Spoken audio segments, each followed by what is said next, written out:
Hi! So magluluto kami ngayon ako lang pala, ng talbos ng balinghoy. Alam niyo ba yung balinghoy? Balinghoy is, in English, kasama. So dapat mga talbos lang siya. Tapos, tanggalin natin yung may tagta kasi yan. Kaya tatanggalin natin. Tapos, actually sa iba, inaano lang ito, pinipiga. Kaso kami, nasanay kasi. Dapat matino siya.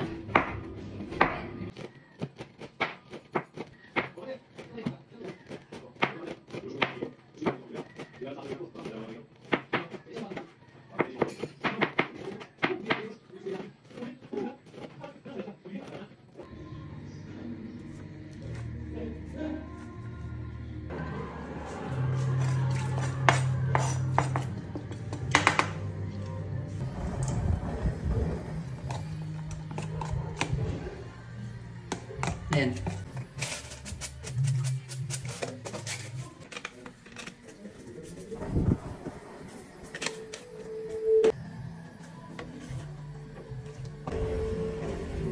Dahil kumukulo na, ilalagay na natin ang